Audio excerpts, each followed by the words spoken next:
Hello everyone, Assalamu alaikum. I am Rubab Ahmed, American International University of Bangladesh. Uh, Welcome to my presentation for 2023 IEEE 13th International Conference on System Engineering and Technology, hosted by IEEE Malaysia Control System Society.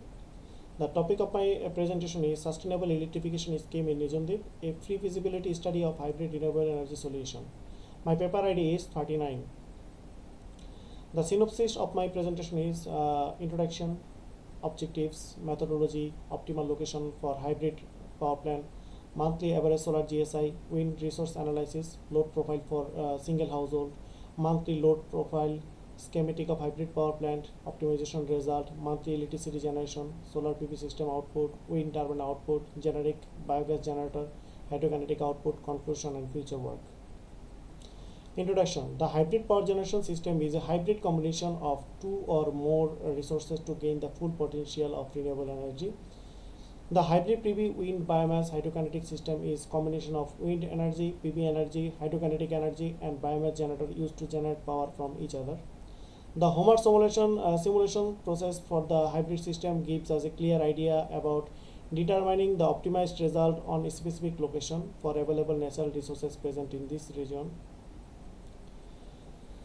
The main objective of my paper is to analyze energy load for the chosen region, to analyze the feasibility of implementing a hybrid renewable energy system in residential settings, including factors such as cost, energy efficiency, and environmental impact, to examine the potential benefits of hybrid renewable energy system for homeowners, including cost savings, energy security, and sustainability, to evaluate the performance and effectiveness of different renewable energy technologies in residential settings such as solar panels, wind turbines, biomass generator. The methodology of my paper is identify the location in Nizamdeep where it is most feasible to construct a PV wind biomass hydrokinetic hybrid power plant. Collect the PV wind energy data necessary for proposed system from NASA surface meteorology and solar energy for a specific location. Design and simulate the hybrid system for selected location with the resource inputs and determine the optimal component configuration and evaluate the proposed model. Optimal location for hybrid power plant. The optimal location of the hybrid power plant should have proper solar exposure, sufficient wind energy to regulate wind turbines, proper biomass fuel, sufficient time for hydrokinetic energy. Optimal location is selected in 22 degree 2.8 minute north, 91 degree 0.5 minute east.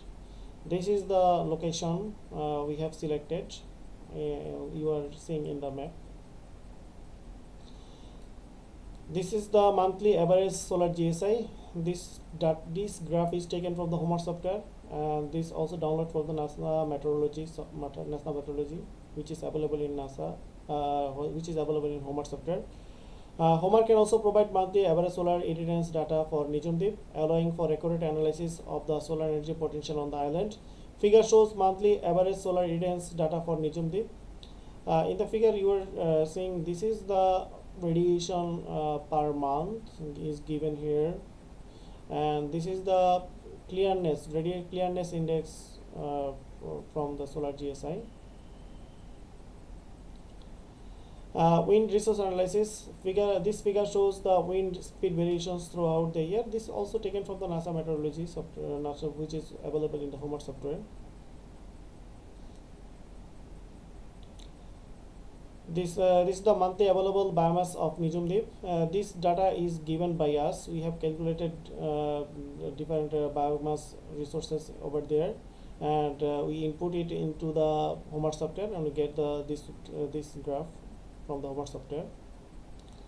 This is the monthly average water speed of Nizamdeep. This also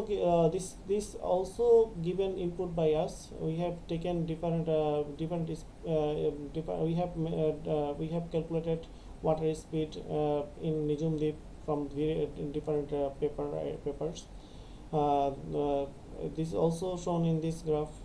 It is also taken from the Homer software. Now we are coming to the load profile. We have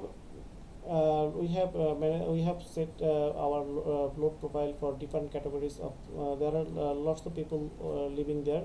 some upper class family, lower class family, lower middle class family. So first of all is load profile for the upper class family. There are about 27 upper class family are living there, and in this table there are appliances they have used: LED, ceiling fans, TV, fridge, mobile, and their capacity is also given over here, and total quantity is also given here, and average bar per day is given here, and average power consumption per day kilowatt in summer, average power consumption per day kilowatt in winter. This also is given separately. The total power consumption per day kilowatt hour in summer is 179.56 kilowatt, and for winter is 58.6 kilowatt. Now load profile for middle class family.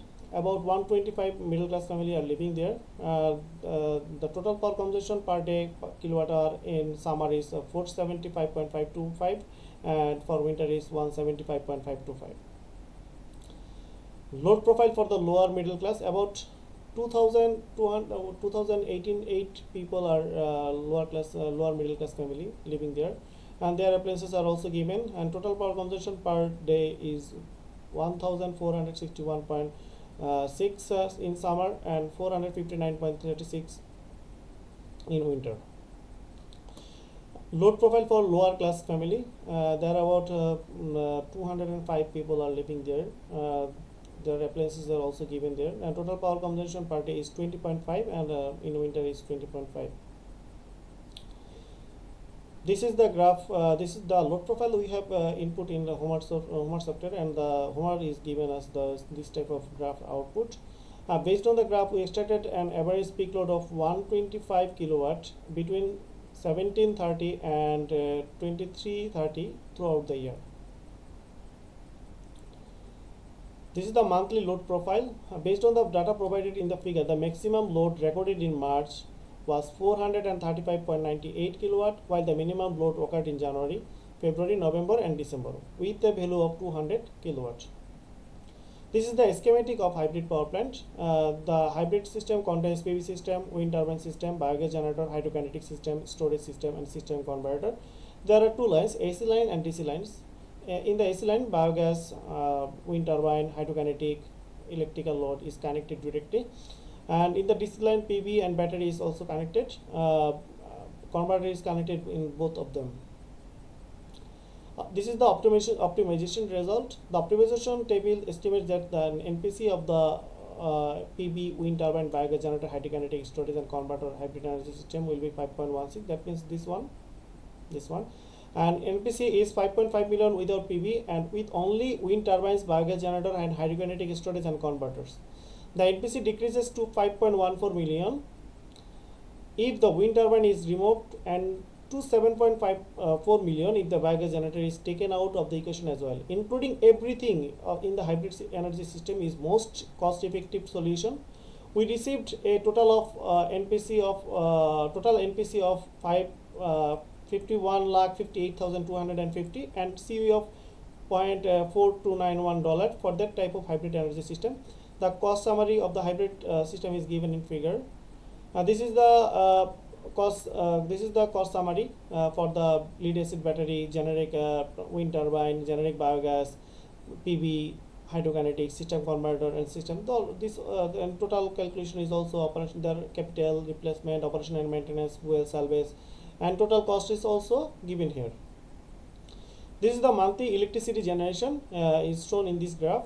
This microgrid has a peak demand of 436 kilowatt and needs 2,538 kilowatt hour per day.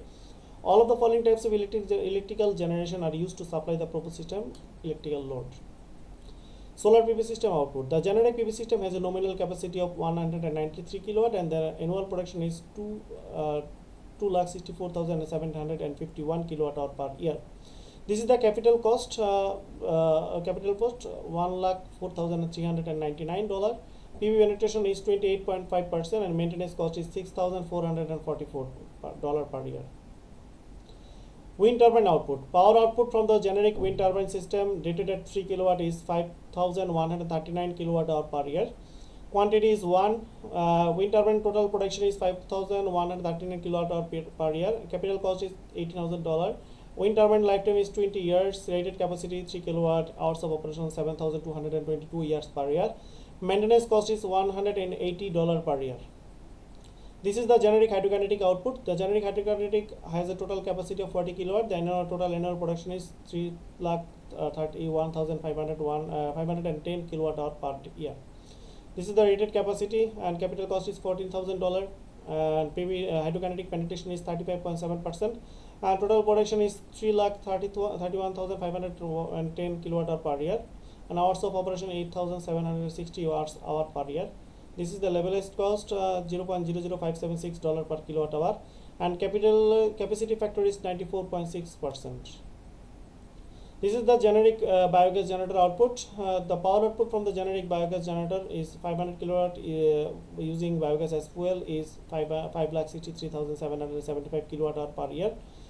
This is the operational life 12.7 years, and capital cost is 1.5 million. Fuel consumption is 1,723 tons per year. Hours of operation is 1,570 hours per year, and fixed generation cost is $105. The marginal generation cost is 0 kilowatt hour.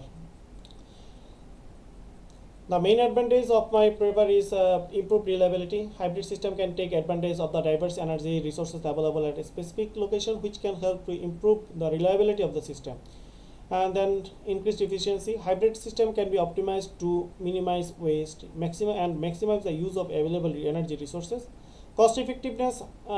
Hybrid system can often be more cost effective than systems that rely on a single energy resource, particularly in locations where multiple renewable resources are available. Reduced reliance on fossil fuels. Hybrid renewable energy system can help to reduce reliance on fossil fuels, which are finite and polluting source of energy. Increased energy security. Hybrid system can provide a reliable source of energy for island or other isolated locations that are not connected to the grid. Conclusion. Implementation of renewable energy resources on Nizam Deep can significantly reduce its carbon footprint and serve as a model for other small island and remote communities. The optimal hybrid system for Nizam Deep includes solar panels, wind turbines, biogas, and hydrokinetic system based on homework optimization results. Challenges exist in implementing renewable energy on the island due to limited access to modern amenities. Future work. Grid integration. Investigate the potential for grid integration to enable the exchange of surplus energy with the mainland or neighboring island. Explore the possibility of establishing a microgrid or connecting to the existing power grid to enhance the resilience and stability of the renewable energy system. Technological advancement. Stay abreast of technological advancement in renewable energy, including improvements in solar panels, wind turbines, and energy solar storage system. Assess the feasibility of incorporating emerging technologies and consider their potential impact on enhancing the performance efficiency of the renewable energy system. Thank you everyone. Have a good day.